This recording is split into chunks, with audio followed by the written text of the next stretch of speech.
मुझे पता नहीं, उड़िया मैं बात नहीं कर सकूंगा, तो हिंदी या बांग्ला कौन सा सुविधा होगा सबके लिए समझने में? হিন্দিও চলেগা, বাংলাও চলেগা, আপনার যা সুবিধা হবে। ना हमार सबटाई सुविधा, मेरा दोनों सुविधा है। आपका बताइए, आप लोगों का सुविधा, सर्वजन सुविधा। बोलिए बोलिए, हिंदी में बोलिए, कोई प्रॉब्लम हाँ, नहीं। For Odia there is no, Hindi और Hindi. Bengali there is no problem, you talk in Hindi. Okay okay okay. और टाइम, ओके ओके, टाइम 9 समय लिमिटेशन मुझे बता दीजिए। 9 o'clock। ओके ठीक है, ओके ओके। तो आज इस सत्संग में एक तो बहुत दिक्कत होती है मुझे व्यक्तिगत रूप से, किन्हीं का चेहरा दिखता नहीं है, there is no impulse at all. तो अब खुद से इम्पल्स कितना जनरेट करूं, तो मुझे आप लोगों के सत्संग में इसमें मुझे सुमित्रा ने कहा था, तो मुझे बहुत थोड़ा प्रॉब्लम होता है, एक तरफ one sided speech, I feel actually uncomfortable. Interaction अच्छा लगता है, जो इंटरेक्टिव कन्वर्सेशन, जो आप कुछ बोलेंगे मैं कुछ बोलूंगा, तो इट्स इजी फॉर अस। तो लेकिन खैर अगर बोलना है कुछ, तो अभी भी मैं थोड़ा क्या बोलूं ना बोलूं, मैं इतने सारे सत्संग हो रहे हैं, सुबह से शाम तक सुन रहा हूँ, कहीं कहीं पे बोलना भी पड़ रहा है। तो कुछ बातें, ठाकुर जी की बातें, उनके जीवन की अमीय घटनाएं, तो मेरे से बहुत ज्यादा जो एक्सपीरियंस्ड पर्सन्स हैं, वाइज पर्सन्स हैं, उनके मुखों से आपने सुना है, इन कई महीनों से बहुत कुछ सुना है। तो वहां पे मैं क्या बोलूं, ये मुझे समझ में नहीं आ रहा है। तो अभी चक्रधारी ने जो वो गाना गा रहा था, तो वो एक इमोशनल एक पॉइंट है, वहां से कुछ लाइन अगर लेके अगर कुछ मस्तिष्क में आए, कुछ भी मुझे दिख नहीं रहा है, एक भी चेहरा नहीं दिख रहा है लाइव, सिर्फ मुझे लगता है कि परमपिता छोड़ के और कोई चेहरा दिख ही नहीं रहा है अभी, तो इट्स डेस्टिनी। तो मुझे ऐसा लग रहा था कि गंगा जल का महत्व हमारे जीवन में बहुत है, गंगा जल। तो लेकिन कभी कभी ख्याल आता है कि जो लोग गंगा के किनारे रहते हैं, जो गंगा नदी के किनारे ही रहते हैं, अच्छा वो क्या गंगा जल बॉटल में या डब्बे में भर के घर में क्या रखते हैं, या गंगा जल का पानी वो क्या उस तरह से ऐसे शरीर पे छिट के जो एक अनुभव होता है, वो क्या वो लोग करते हैं, एक क्वेश्चन है, पता नहीं क्या होता है नहीं होता है। तो लेकिन जहां गंगा नदी नहीं है, गंगा जल जहां नहीं है, लोग वहां डब्बे में बहुत संभाल के रखते हैं, और उस गंगा जल की एक भी बूंद वो अगर शरीर पे जाता है, तो उसी से मन को पवित्र या एक इलेटेड फील करते हैं। तो मुझे लग रहा है जो अभाव जो है, it's very necessary thing in life. तो अभी इस पैंडेमिक के समय में इतने ज्यादा सत्संग हो रहे हैं हर समय, तो मुझे कभी कभी एक डिप्रेसिंग फील इसलिए हो रहा है कि इतनी ज्यादा बातें हो रही है, जहां कर्म जो है, कर्म से हम वंचित हो गए हैं, कर्म जीवन जो है, और ठाकुर का होल लाइफ अगर देखें, तो फुल लाइफ ऑफ एक्टिविटीज, बैठकर उस तरह से प्रवचन करना या ये चीज, ठाकुर जी का जब शारीरिक थोड़ा सा मजबूरी हो गई, जब ठाकुर को बैठना पड़ गया, उसके बाद से है ये सब, जो बैठ के ही ठाकुर ने पूरे विश्व को उस तरह आलोकित किया। अदरवाइज जो ठाकुर इवन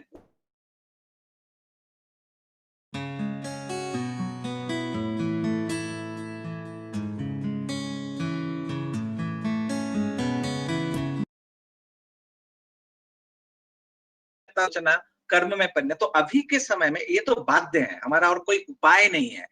एटलीस्ट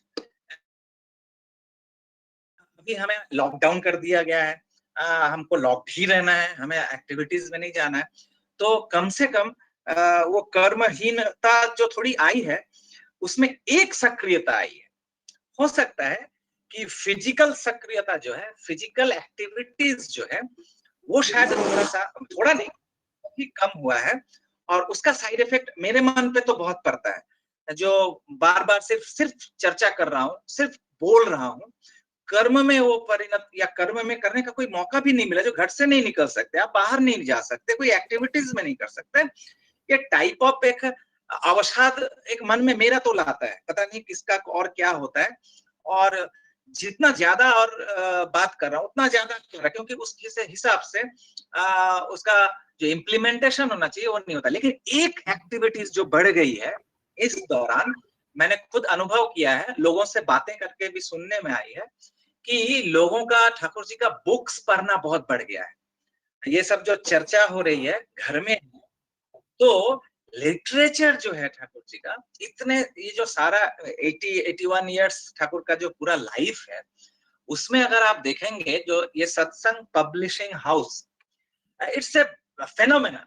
मतलब मुझे लगता है कि विश्व इतिहास में, सृष्टि के इतिहास में आज तक इतना समृद्ध एक इडियोलॉजी, लिटरेचर और व्हाट नॉट, ऐसे ऐसे नहीं। ठाकुर कहते हैं कि अगर तुम लोग सही सही जो मैंने कहा है उसको यदि सही सही ठीक ठीक पालन करते रहोगे, तो कमिंग 10,000 ईयर्स में और कुछ जरूरत नहीं पड़ेगी। अगर यहाँ पे इफ है कि अगर हम उसका ठीक ठीक पालन करते रहे। और एक प्रश्न था, ये दो प्रश्न का मुझे लगता है, अब सॉरी मैं मुझे कुछ भी आइडिया नहीं है जो मैं क्या बोलूं, तो मेरे मन में जो आ रहा है मैं बोल रहा हूँ। तो जैसा भी आप फील कर रहे हैं। तो ये क्वेश्चन जो ये ठाकुर ने कहा था कि अगर जो मैंने कहा है अगर वो तुम लोग ठीक ठीक पालन करके चलते हो, तो कमिंग 10,000 ईयर्स में और कुछ की जरूरत नहीं पड़ेगी। ये एक बात है ठाकुर जी का। और एक प्रश्न किसी ने किया था ठाकुर से कि ठाकुर पुरुषोत्तम तो आते हैं, अवतार पुरुष तो आते हैं युग युग में, लेकिन उनके चले जाने के बाद में बहुत सारी विभ्रांतियां आती हैं, बहुत कुछ सारी होती हैं, लोगों को मिसगाइड किया जाता है, बहुत सारा अपव्याख्या होता है। तो इसका फिर क्या, फिर तो वही सब हो जाएगा, तो इसका क्या? तो ठाकुर एक लाइन में कहते हैं, এইবার আর সে হবে ने। अब ये बात है कि इस बार वो नहीं होगा। इसका मुझे हमेशा कभी कभी ख्याल आता है कि ठाकुर ने इस तरह से क्यों कहा। तो एक चीज बहुत स्ट्राइकिंग है इस दोनों पॉइंट में, ये जो ठाकुर ने कहा कि अगर मैंने जो कहा है और मैंने जो बोला है, अगर इस पे बहुत सारे लोग इसका एक व्याख्या करते हैं कि ठाकुर ने कहा है कि 10,000 साल तक मैं नहीं आऊंगा, तो ये नहीं, ये कंप्लीटली, ये भी एक मिसअंडरस्टैंडिंग है कि मेरा कहना है ठाकुर कह ही नहीं सकते जो मैं नहीं आऊंगा, या वो नहीं आ सकते, उनकी इच्छा वो अभी आए, उनकी इच्छा वो कल आए, उनकी इच्छा 10,000 साल बाद आए, ये उनकी इच्छा है। और यही एक पॉइंट है जो कि इस्लामिक वर्ल्ड में इस्लाम को जो डिटैच कर दिया दूसरे और पूरे कम्युनिटी से, उसका एक ये था खात्मे नबी, जो उनके उसमें कहा गया कि ये दिस इज द लास्ट पैगंबर, this is the end of the an advent. तो खात्मे नबी, इस पर जब ठाकुर जी से प्रश्न किया था कि इसका मतलब क्या है जो खात्मे नबी, तो ठाकुर कहते हैं कि मुझे नहीं लगता कि ईश्वर का, खुदा का ये कायनात, ये सृष्टि, उनकी ये रचना, एवरीथिंग रहेगा, हर कुछ सृष्टि होता रहेगा, लेकिन खुदा वो खुद नहीं आएंगे, वो खुद अपनी सृष्टि नहीं करेंगे। ऐसा मुझे लगता है कि इसमें थोड़ा सा कुछ गड़बड़ है इस बात में। तो बात चलते चलते पता चला, जो ठाकुर ने कहा जो खात्म, ये खात्मे नबी, नबी मतलब पैगंबर और प्रॉफेट, और खात्म, तो ये खात्म शब्द जो है इट्स कॉल्ड लाइक कोहिनूर। जो पर्ल्स होता है, जो वो जो पर्ल है, जो मोती या जो भी कहें, जो द ग्रैंड, जो सबसे ग्रेटेस्ट जो पर्ल है, तो उन बहुत सारे मोतियों में जो सर्वश्रेष्ठ जो कोहिनूर है, बहुत सारे हीरे में कोहिनूर को कहा जाता है बेस्ट डायमंड। तो ऐसे पर्ल में जो बेस्ट है वो है खात्म। वो खात्म शब्द है वो पर्ल का, the best pearl is called खात्म।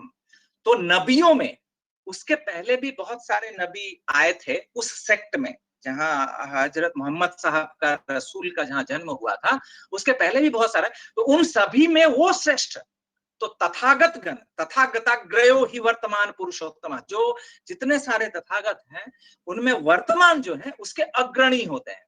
तो खात्मे नबी का मतलब है कि उसके पिछले जितने सारे पैगंबर हैं, उन पैगंबरों में जो सर्वश्रेष्ठ है वो है खात्मे नबी। ये एक व्याख्या। और फिर ठाकुर ने कहा था कि उस सेक्ट में, पैगंबरों के उस सेक्ट में वो लास्ट थे, फिर उसके बाद उस सेक्ट में वहां पर उनका जन्म नहीं होगा, फिर दूसरे कहीं पे ये होगा। ये एक दो तरह का एक मीनिंग था। तो वो ये जो मैं कह रहा था कि 10,000 years, उसमें भी ठाकुर का एक्चुअली कहना था कि आमी जा बोले छी, मैंने जो कहा है अगर वो तुम ठीक से पालन करके चलते हो तो कमिंग 10,000 years में और कुछ नया देने की जरूरत नहीं है। और फिर ये बात जो विभ्रांति आती है, तो ठाकुर कहते हैं कि इस बार वो नहीं होगा। तो मेरे मन में आया कि कौन सा ऐसा चीज है जो ठाकुर ने यूनिक। तो एक चीज जैसे देखिए, अगर आप पुराने, अगर मैं समय में जाऊं तो क्रिश्चियनिटी, जीसस, तो जीसस की जो बात है, आप अगर बाइबल देखते हैं तो बाइबल इसका दो पार्ट है, एक है ओल्ड टेस्टामेंट और एक है न्यू टेस्टामेंट। तो ओल्ड टेस्टामेंट है, जो भी आप मोटी सी बाइबल आप के हाथ में जो पढ़ती है, तो उसमें दोनों टेस्टामेंट है, ओल्ड और न्यू। ओल्ड टेस्टामेंट में जीसस की कोई भी बात नहीं है, जीसस का जितना भी बात है वो न्यू टेस्टामेंट में है। ओल्ड टेस्टामेंट में बिफोर जीसस जो भी उस समय धर्म की चर्चा होती थी वो सब है। न्यू टेस्टामेंट में वो है जीसस की बात। लेकिन उस न्यू टेस्टामेंट में भी बहुत सारे सेंट की बात है, जैसे उसमें आपका ल्यूक है, मैथ्यू है, जॉन है, और भी जितने सारे सेंट सब हैं, जो उन सबों का वो बात है। उसमें अगर आप देखेंगे कि रिपीटेशन ऑफ वर्सेस है, रिपीटेशन ऑफ स्टोरीज है, जीसस की घटनाओं का रिपीटेशन है। तो कोट अनकोट जीसस की बात सिर्फ अगर एक्सट्रैक्ट करते हैं उस न्यू टेस्टामेंट के बाइबल से, सिर्फ जीसस की बात, no description of stories, no description of incidents, सिर्फ कोट अनकोट जीसस ने जितना कहा है उन लाइंस को अगर एक्सट्रैक्ट करते हैं विदाउट एनी रिपीटेशन उस न्यू टेस्टामेंट से, मैं आपको पता नहीं, मैंने कभी इस पर ये नहीं किया है, लेकिन मुझे लगता है जो सत्यानुसरण, या तो सत्यानुसरण या उससे भी छोटा होगा, सिर्फ कोट अनकोट सिर्फ जीसस की बात और कुछ नहीं, और किसी का डिस्क्रिप्शन नहीं, विदाउट एनी रिपीटेशन, वो कम होगा। आज के समय में देखिए कि पूरी क्रिश्चियनिटी पूरे विश्व में किस तरह से इन्फ्लुएंस, उसका क्या प्रभाव है। लाइक दैट अगर हम इस्लाम की बात करें तो, और वो भी मैं आपको कह रहा हूं Jesus in his life time, उनके जो क्लोजेस्ट जो पार्षदगण थे, एक्चुअली वो उन्होंने तो बिट्रे किया था। उनके at the time of crisis सभी ने उनको छोड़ दिया था, वो तो लास्ट आफ्टर दैट लास्ट सपर। तो अल्टीमेटली सिर्फ एक पर्सन जो ठाकुर कहते थे कि लेडी ऑफ मैकडिनल, एकमात्र वो ही एक थी बंदी, वो लड़की, वो स्त्री, जो कि आफ्टर उनके अंतर्धान के बाद, जीसस के अंतर्धान के बाद वो गली गली भटकती थी और जीसस की बातें बोलती थी, जीसस के प्यार की बातें, उनके लव की बातें, उनके शांति की वार्ता, ये घर घर तक वो पहुंचाती थी जीसस जीसस करते करते। और उनका वो बातें सुन के लोग आने लगे, लोग भीड़ करने लगे कि अरे ऐसा था, ऐसा था। In his life time nobody cares, और जो भी जिन्होंने थोड़ा बहुत केयर किया भी, वो लोग भी at the time of crisis उनको छोड़ के चले गए। लेकिन एकमात्र वो जो लेडी थी, वो लेकिन जीसस की बात है, और वो सुनकर बाद के जो लोग थे वो लोग अट्रैक्ट होके आने लगे, उनके पास आने लगे। ये देखकर फिर जितने सारे सेंट्स जो कि छुप गए थे, जो बैक मतलब अंडरग्राउंड हो गए थे, वो लोग बाहर आने लगे कि लोगों का जब समर्थन मिल रहा है, सपोर्ट मिल रहा है, उन्होंने आके तब कहना शुरू किया कि हाँ हाँ, मुझे भी जीसस ने ऐसा कहा था, मैं भी उस समय था, हाँ हाँ, जीसस ने ये कहा था। इस तरह से करके धीरे धीरे धीरे फिर उनकी वार्ता फैलने लगी पूरे जगत में, और लेकिन फिर भी स्क्रिप्टेड नहीं हुआ था। After the 200 years of his demise, Jesus Christ के 200 साल के बाद, उनके महाप्रयाण के 200 साल के बाद फर्स्ट टाइम लोगों से सुनकर उन सब बातों का स्क्रिप्शन हुआ, वो लिखा, उसको स्क्रिप्ट किया गया फर्स्ट इन हिब्रू, हिब्रू का फिर ट्रांसलेशन हुआ इन लैटिन, देन लैटिन का ट्रांसलेशन इंग्लिश में, और उस इंग्लिश का भी मॉडिफाई होते होते आज हम लोग जेम्स का या और भी बाइबल, जो ग्रैंड बाइबल सब हम लोग जो पाते हैं, वो सब उसकी, तो इतने सारे स्तर को पार करते करते कोट अनकोट जीसस की बातें, अब पता नहीं कितना प्रक्षिप्त हुआ, कितना सही, लेकिन स्टिल उनकी वो अमीय बातें आज पूरी दुनिया में, आप सोचिए जो क्या प्रभाव है। लाइक दैट इस्लाम का, जिस हजरत मोहम्मद के समय में आप सोचिए कि उनको कितना स्ट्रगल करना पड़ा था, उनके परिवेश में उनकी बातों को किसने सुना था? किसी ने नहीं, कोई नहीं सुन रहा था। अंततः उनको वही बोलना पड़ा कि ये अल्लाह की बातें हैं। ये एक्चुअली मुझे कभी कभी हंसी लगती है कि अगर हजरत मोहम्मद ना हो तो अल्लाह कहाँ है, अल्लाह की बातें कहाँ हैं? तो उस रसूल के थ्रू ही तो हम अल्लाह को समझ रहे हैं। लेकिन at his life time, in his life time, अगर वो कह रहे थे, वो अपने मुख से बातें कर रहे थे, कोई उनको पता ही, उनको उनको कोई यही नहीं दे रहा था, उनकी कोई, जब उन्होंने कहा कि ये अल्लाह की वाणी है जो मैं बोल रहा हूं, तभी सबको लगा कि ओ, मतलब larger than life, we actually love God in the skies, जो हम आसमान के, क्योंकि वो हमें नियंत्रित नहीं करते, तो वैसे भगवान हमें अच्छे लगते हैं। लेकिन सामने जीवंत एक रक्त मांस संकुल जब व्यक्ति हमें कहता है, तो हमें लगता है भगवान ऐसा कैसे हो सकता है, ईश्वर है, क्योंकि हम अपना कल्पना से वो भगवान का चित्रण करते हैं। तो जब रसूल ने जब ये बात कही कि खुदा ने ये वाणी कही है, तभी सभी का अट्रैक्शन हुआ, वो खुदा ने कही, अरे भैया वो रसूल की ही वाणी, वो ही खुदा के मूर्त प्रतीक है। तो आप देखिए, तो वो भी अगर उसके बारे में भी अगर हम सोचें कि रसूल की वाणी उनके लाइफ टाइम में तो कितना स्ट्रगल हुआ। अगर आप कभी भी अगर मौका मिले, हजरत मोहम्मद साहब का जीवनी तो लोग पढ़ते नहीं है, और अवेलेबल भी पता नहीं कितना है। तो इस मतलब वो प्रेम की मूर्ति, मतलब आप कल्पना नहीं कर सकते हैं, जो एक प्रेमावतार जो ठाकुर के जीवन में जिन लोगों से सुना है, जो लोग ठाकुर का संग किए, या जो सब हम लोग जानते हैं समझते हैं ठाकुर का वो प्रेममय, लाइक दैट, वो हजरत मोहम्मद का जो प्रेममय जीवन था, आज उनके नाम पर, उनके बोले हुए बातों पे जो हिंसा और जो वायलेंस पूरे दुनिया में है, अगर उनकी कोई जीवनी पढ़े, अगर वो ठाकुर कहते हैं जो भारत की अवनति तभी से आरंभ हुई जब से ऋषि को छोड़कर ऋषिवाद की उपासना, लाइक दैट, कि उस रसूल को छोड़कर जब रसूलवाद की उपासना, इस्लाम की उपासना होती है, तो यही होता है। लेकिन अगर उनके जीवन के को अगर हम देखें उस प्रेम में मूर्ति को, तो हम सोच नहीं सकते जो उनका क्या जीवन है, उनका क्या ये है। तो आप वो देखिए, वो हजरत मोहम्मद भी अपने लाइफ टाइम में उनको कितना स्ट्रगल करना पड़ा। After that 80 years after his demise, 80 सालों के बाद विभिन्न खलीफागण जो थे, जो एपोस्टल या जो भी हम उनको कहें, ऋत्विकगण कह सकते हैं, तो उन खलीफाओं के द्वारा फिर वो नोट डाउन किया गया, जो हजरत की बातें नहीं तो मुख में चल रहा था, बाद में उनके डिमाइस के बहुत बाद में वो सब स्क्रिप्टेड किया गया। अब कितना सब कुछ हुआ, क्या हुआ, स्टिल वो चीज आज पूरे विश्व में क्या प्रभाव डाला है। इवन बाद में भी अगर देखें, रामकृष्ण कथामृत भी अगर है, श्रीमा के द्वारा वो स्क्रिप्टेड, वो भी बाद में उन्होंने अपने घर जाकर बाद में नोट डाउन किया था, या सोच के याद करके घटनाओं को उन्होंने नोट किया।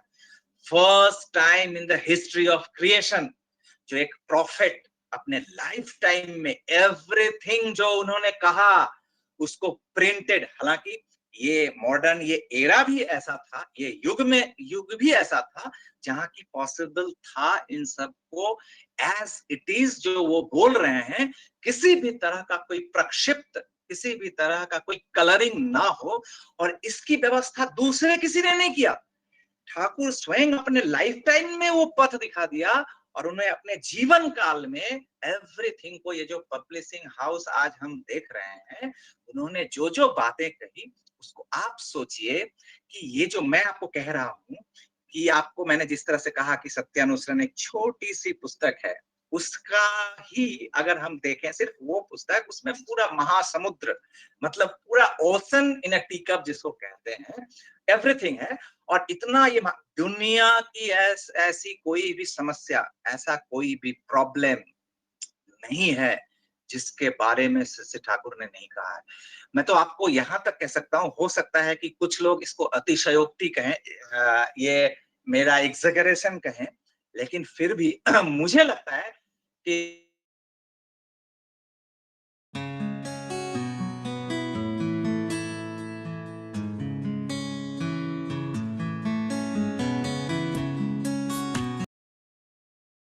बताएगा जो जो प्रॉब्लम, जिस समस्या की हमने अभी कल्पना भी नहीं की है, वो समस्या, वो प्रॉब्लम सामने आने वाला युग में आएगा, उसका भी सॉल्यूशन ठाकुर के इस महासमुद्र में है। तो आप सोचिए कि अभी इतना बड़ा अगर ये चीज है एज इट इज जो ठाकुर जो दे के गए हैं, तो आने वाले क्रिएशन, आने वाला जो जगत होगा, आने वाली जब दुनिया होगी, हम लोग जो अभी हैं, मुझे लगता है बीज जो है, ये बीज पे जस्ट थोड़ा बहुत पानी पड़ा है, थोड़ी बहुत मिट्टी पड़ी है और वो अंकुरित होने पे है, अभी भी फुल ब्लॉसमिंग नहीं है। तब हमारा ये हाल है, हम इतने तरह से हम देख रहे हैं ठाकुर को लेके।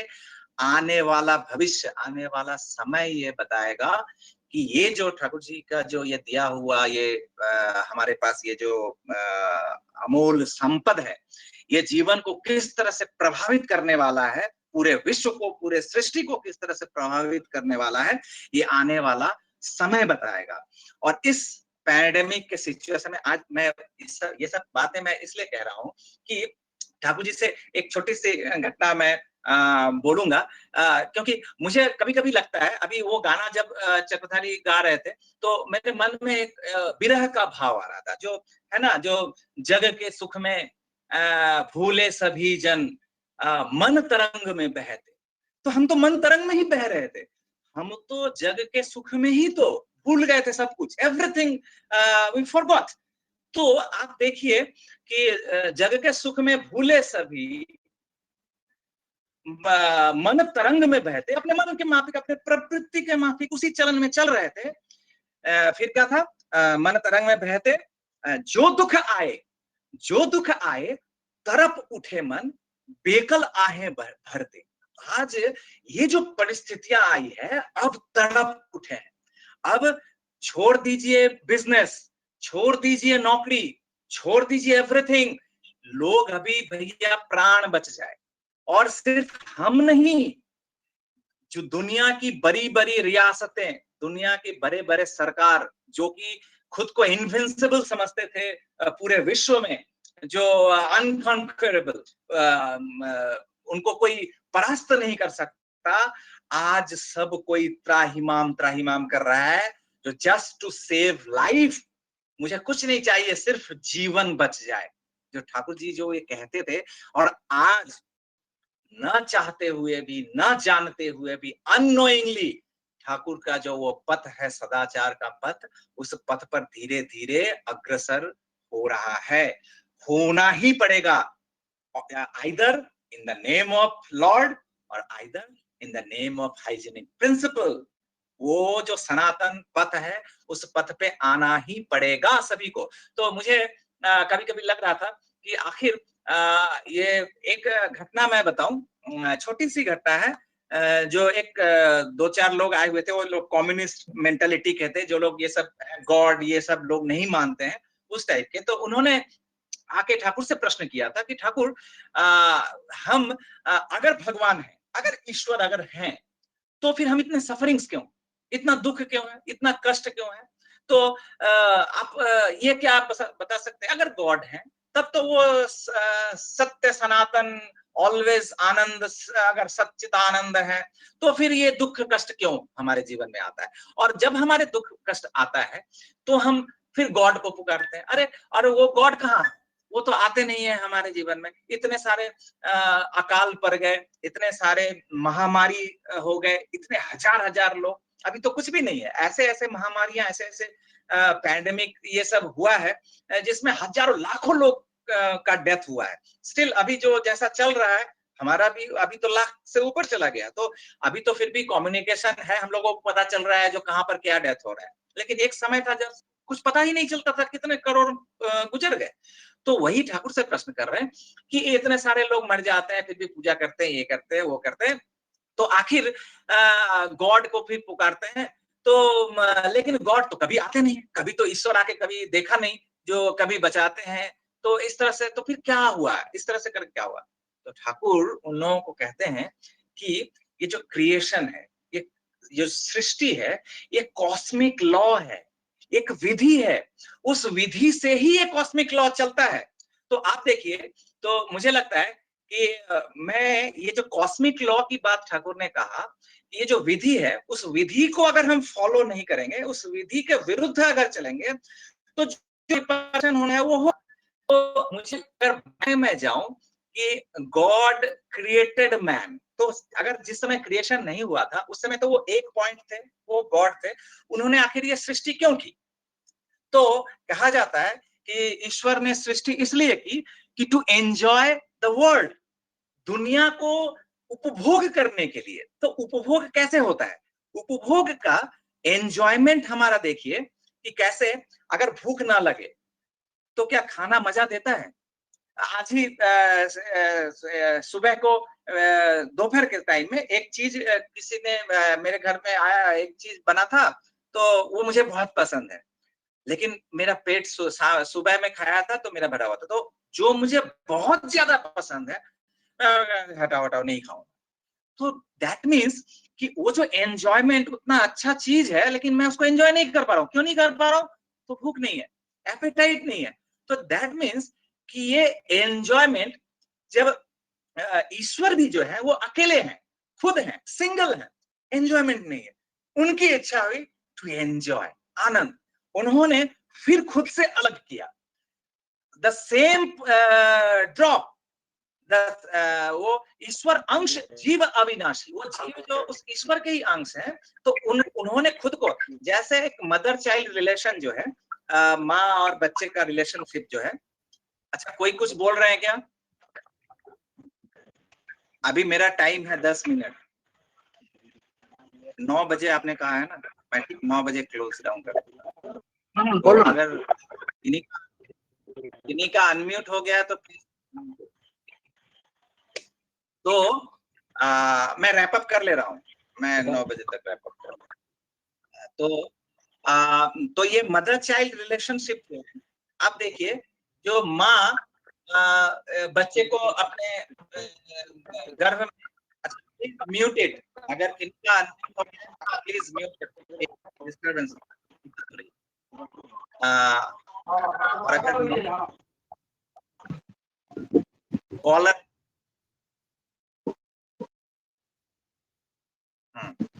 तो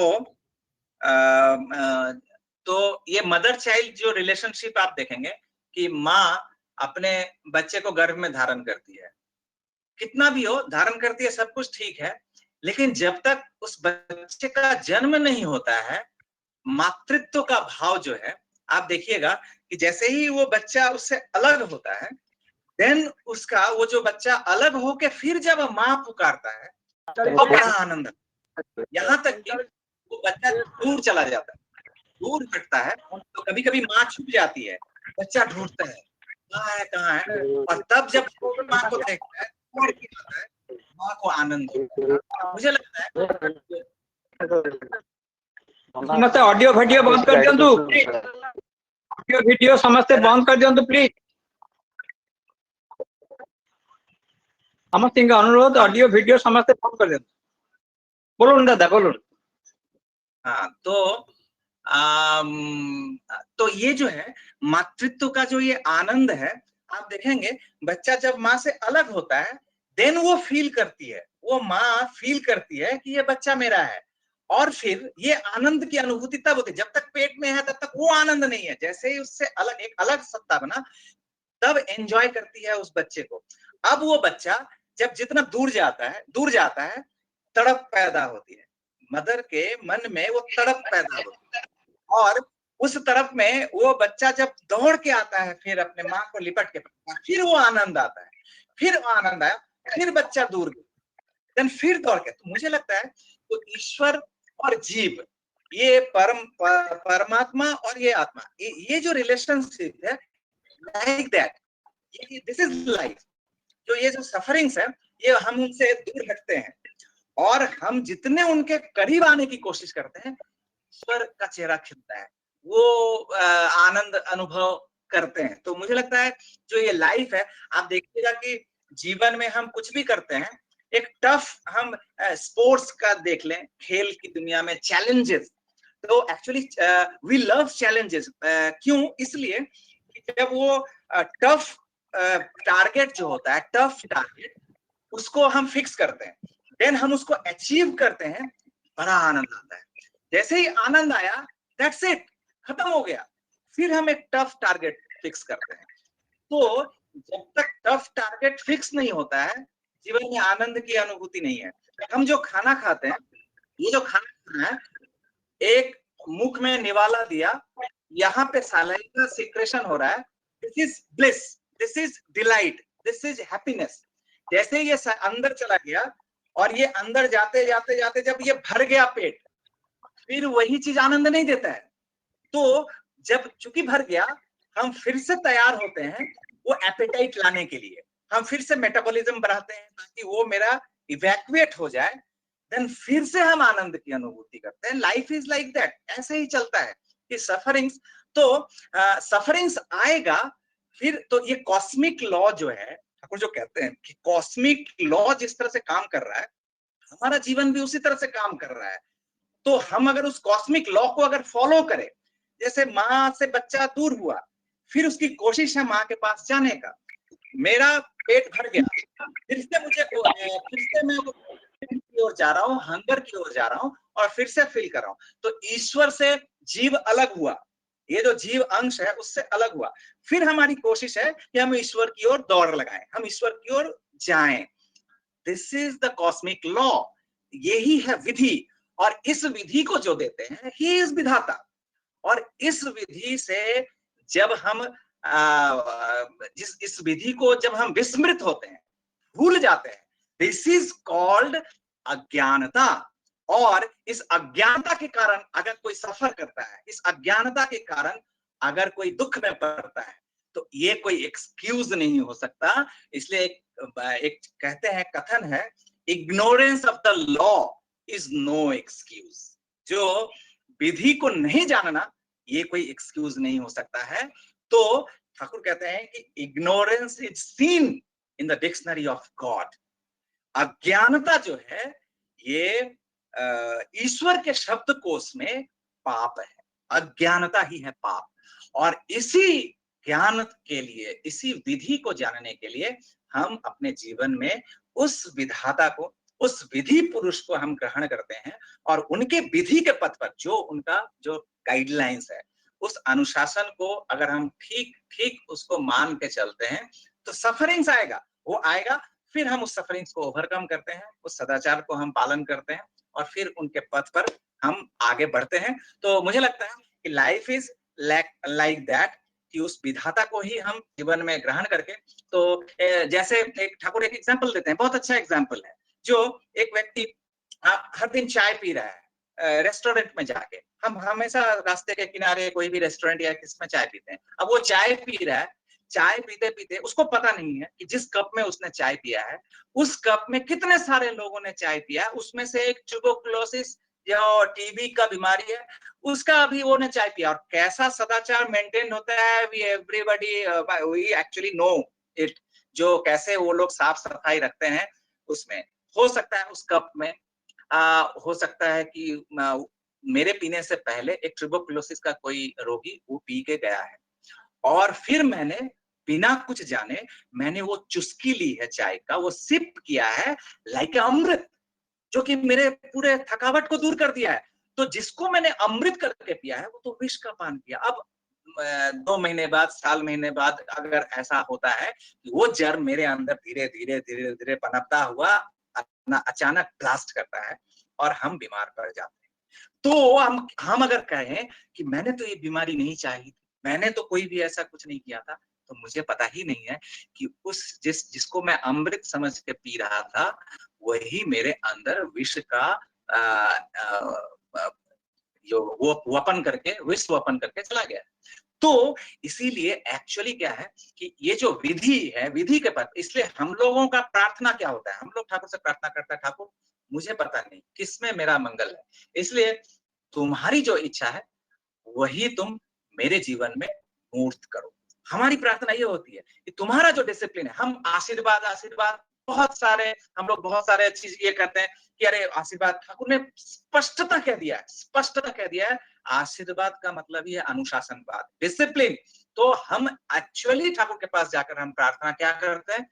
please give me your discipline, give me your अनुशासन, आपका शासन दीजिए, मैं उस शासन का पालन करूंगा, मैं उस पथ पर चलूंगा और फिर अपने जीवन को नियंत्रित करूंगा। आप जैसा चाहते हैं वैसा मेरे जीवन में होगा। तो ये जो ठाकुर की विधियां हैं, इस पे चर्चा काफी हुई है। तो मेरा अल्टीमेटली मैं यही लास्ट में कहूंगा, चूंकि समय बहुत ही कम है, अब मेरा टाइम हो चुका है, तो मैं इस बात पे सिर्फ और अभी दिमाग में तो बहुत कुछ अभी ये हो रहा है, फिर भी सिर्फ मैं ये बात बोलूंगा कि एटलीस्ट इस अक्रियता के समय में, जहां पे सक्रियता नहीं है, कम से कम सत्क्रियता हम कर सकते हैं। ठाकुर इसलिए सक्रियता से भी ज्यादा अच्छा ठाकुर कहते थे सत्क्रियता। सत मतलब जो एक्सिस्टेंस, जो मंगल के प्रतीक है हमारे जीवन में, उनका दिया हुआ कम से कम लिटरेचर, जो ठाकुर जी का ये जो पब्लिशिंग हाउस जो है, ये कोई साहित्य को समृद्ध करने के लिए नहीं है, एक लाइब्रेरी बनाने के लिए नहीं है, पुस्तकों का भंडार बनाने के लिए नहीं है, ये सब कुछ हमारे जीवन का पाथेय है। कोशिश करेंगे कि हम इन सब चीजों की, ठाकुर जी की वाणी है, और इसलिए बंगला इज वेरी इंपॉर्टेंट।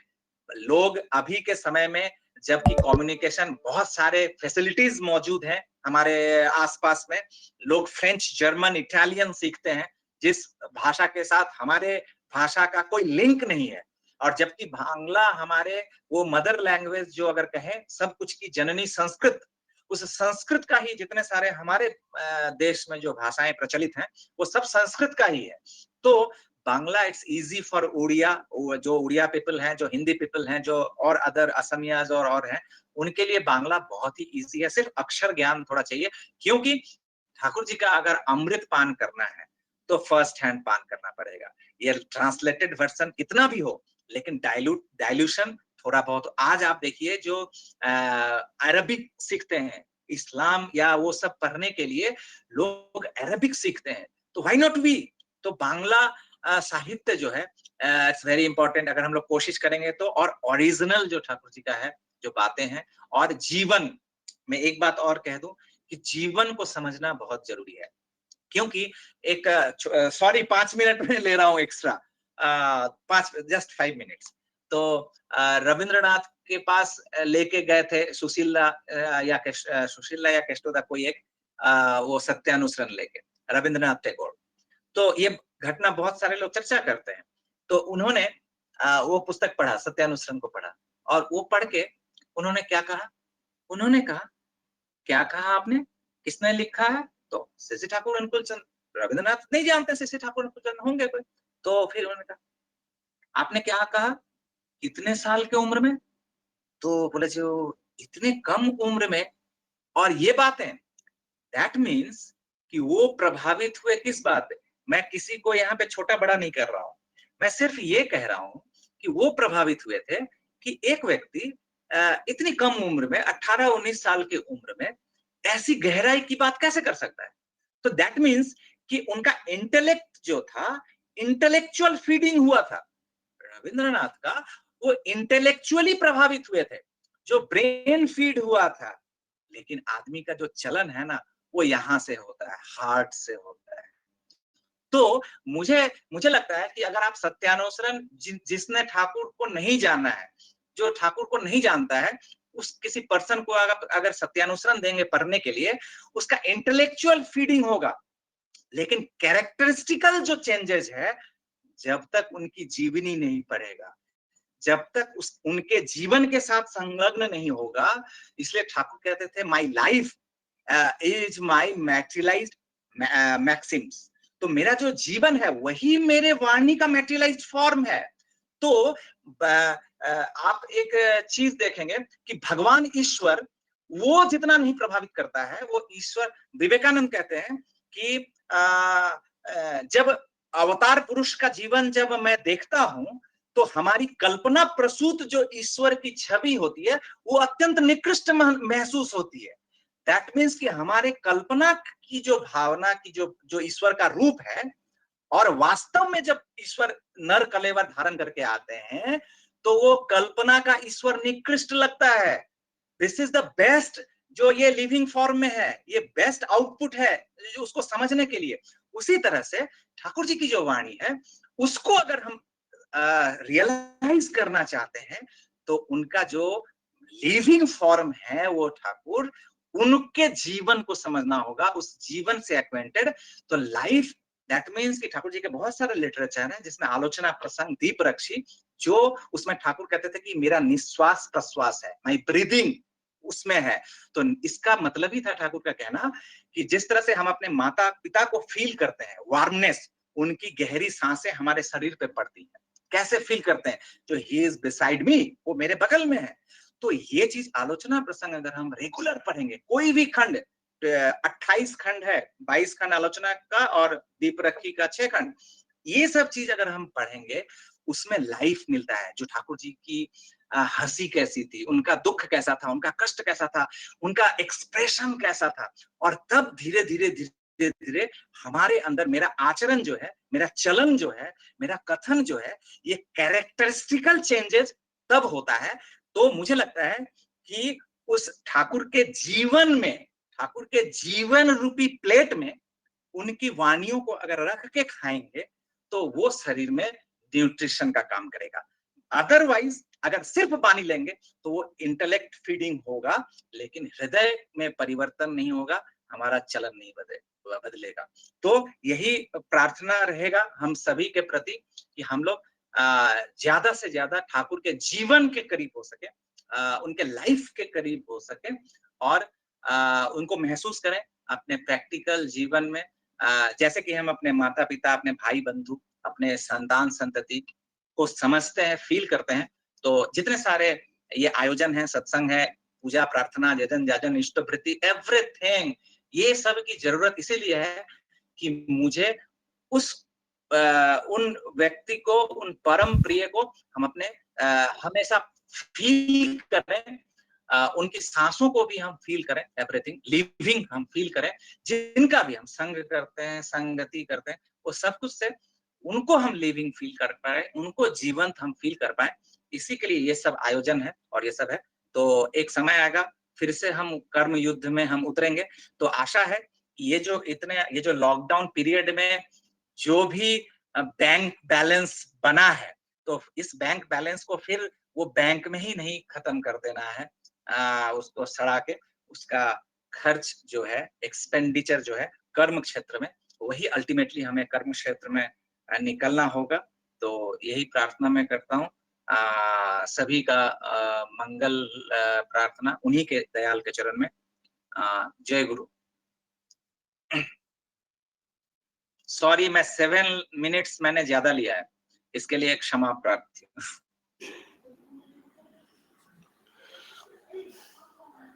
हेलो, त्रिपड़दा अछंती ना नहीं? त्रिपड़दा, हेलो, त्रिपड़दा नाम